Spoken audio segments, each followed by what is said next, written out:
Phil here from Amniotically Tanked, and today I'm going to show you how to paint this Alpha Legion Tactical Marine for the Horus Heresy by Games Workshop.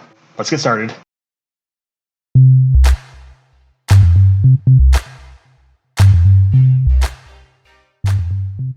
Colored metallics, or candy-coated schemes as they're known, have always seemed to be a challenge in the hobby community to paint. But if you follow a few simple steps and use the proper paints, it's actually a pretty easy process that can look very good and can be painted en masse quite quickly. For the armor, I first start with a silver base coat, which in this case is done with magnesium and then a zenithal highlight of aluminum from Vallejo metal colors. Because I'll be using transparent inks in the next step, I want to make sure that the gradient here is very well pronounced from a dark to light metal, as it will show through in the next step and give a nice blend from a darker to lighter turquoise, as you'll see. One of the main visual cues for Alpha Legion is their turquoise armor that seems to shift from a blue to a deep green sheen depending on the angle you look at it. And for this model, I accomplished that look first by mixing up a batch of a turquoise ink. So in this case, it was a couple drops, I think 4 of Cyan ink from scale 75 and 3 of green ink from scale 75, mixed with about 50% airbrush thinner. This was then applied in 3 thin coats over the entire model. I have found that when working with transparent paint such as this, it's best to build up multiple thinner coats through the airbrush rather than doing one thick coat just to get it done. This is because you get a deeper, richer, and more vibrant color by doing it in a couple of thin layers rather than doing it all at once. So for me, it's absolutely worth the time to do 3 thin coats as opposed to 1 thicker one. In order to really get that almost color shifting like behavior out of this color scheme, I next go in and try to apply some more pure cyan ink to the top parts of the model, or the highlights, and then some green ink from down below. So in order to make sure I am getting that pure blue highlight, I first go back and do another zenithal highlight with aluminum, followed up with another thinned down layer of scale 75 cyan ink over the parts I just highlighted again with aluminum. Next I come in with a very thinned down green ink, again about 50% thinner to ink itself, and shoot from a very low angle to push the shadows of the model towards green. This effect is subtle and actually really hard to see in the videos because of the high gloss of the ink itself, but I promise, if you give it a try, you'll love the effect. Because I'm filming this in my airbrush booth, which has pretty bright LED lighting in it, it's really hard, as I said before, to get a nice shot of how the model looks. So I wanted to throw this shot in here with a little more natural lighting to get a sense of how the armor looks after applying these inks in a couple layers. I have found that when doing a clear metallic color scheme such as this, it's critical to do an oil wash. This is for 2 reasons. The first is the oil wash acts as a panel liner and provides a nice recessed shade that clearly differentiates each armor part. And the second is that because the oil paint dries more matte than the rest of the armor around it, it provides a very nice contrast in finish to the metallic sheen of the rest of the armor. To do this, I first start by varnishing the entire model with gloss varnish. I then mix up my wash using Ivory Black by Windsor & Newton with some odorless mineral spirits. This wash is then applied fairly liberally to all the recesses in the armor. I'm not too concerned about being neat here, as the oil paint can be wiped away later on, so if you get a few errant brush strokes or a few mistakes, don't worry about it, let the paint dry and I'll wipe it away later.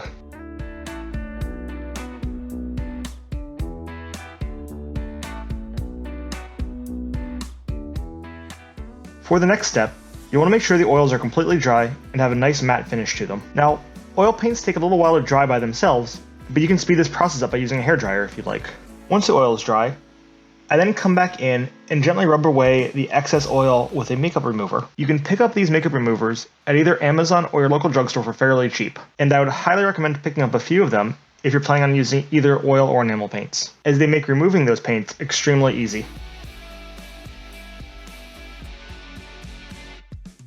To finish the oil stage, I then spray the model with gloss varnish one more time to lock the oil paints in and ensure they won't rub off in the future. I don't normally spend a ton of time on decals in my videos, but I'm going to make an exception with the Alpha Legion because there are a lot of these really cool snake scale pattern decals on the transfer sheet that can be broken down to apply details across the model. For the first of these, I start by cutting off a small tail section from one of the larger transfers and apply it to the van brace on one of the Marine's arms. I then cut out a snake scale pattern from the same transfer I just used and apply that to one of the lower legs. With a plethora of Hydra and snakeskin iconography on this sheet, you could easily cover an entire army of Alpha Legion infantry with such details just by cutting apart and repurposing transfers on the sheet. I then add a few more transfers, such as the chain and Roman numeral 20 across the knees and the squad markings on the shoulder pad. I'm really happy with how the model's coming along so far, but it's still missing that grimy, scratched up, realistic look that really embodies the dark days of the Horus Heresy for me. So to get that look, I'm going to take this very pristine and shiny model we just did, and beat it up, or at least make it look beat up, with some sponge weathering. For those of you that haven't used this technique before, all sponge chipping really involves is taking a foam sponge, like the kind you get in various army transport cases, ripping a chunk of it off, and dabbing it in a little bit of the paint of your choice. You then remove most of the excess paint by wiping it off or dabbing it off on a paper towel, much like you would a dry brush, and then gently tapping that sponge wherever you want the chips to be. First, I come in with a dark silver, in this case black metal by scale 75, and apply the chipping around all of the edges of the armor plates. Besides giving a nice worn and beat up look, this also helps define the armor plates. Because this step's supposed to represent random scratches and dings on the armor, it's okay to be a bit messy here, and actually, the more random you are, the better. Then I come in with a lighter silver, in this case thrash metal by scale 75, and repeat the process again, just a little more reserved this time. For the last step of the weathering, I come back in with thrash metal and sketch in a few light scratches with a fine detail brush. This step is entirely optional, but I found it adds just a little more visual interest to the model and really goes a long way in selling a battle-worn armor look.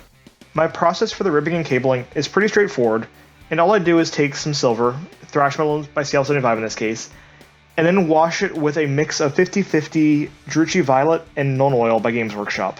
I use this mix of wash to get a little bit of purple into the model, as I think it complements nicely the blue-green of the armor. But if I just used pure Druchii Violet, it would be overpowering, and the metal would read more as purple metal as opposed to a black with purple tint I'm looking for. I also paint the rims of the shoulder pads thrash metal at this point.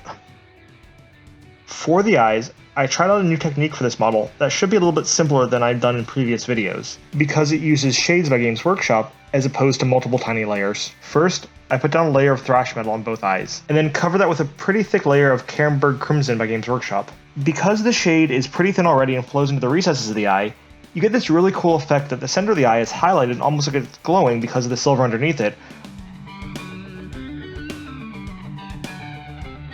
The final step for the eyes is completely optional and a bit fiddly, so please feel free to skip it. But I come in with a fine brush and put a very thin dot of silver on both the top and bottom corners of the eye.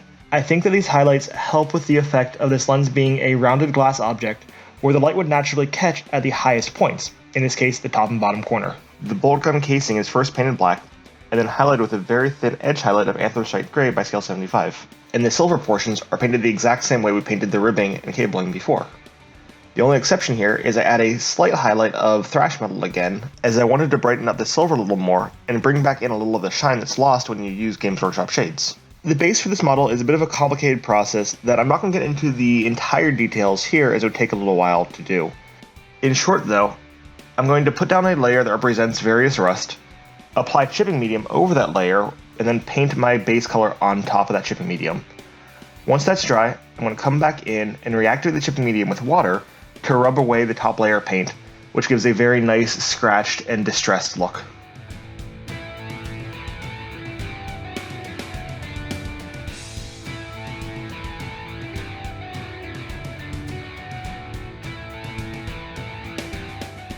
Finally, to add a little more color contrast and interest to the model, I add a layer of streaking rust by MIG. Because the rust has an orange tint to it, and orange is a natural complement of blue, I figured by adding this slight color variation to the model's base, it would add a little more contrasting color to the model and make it look more visually interesting.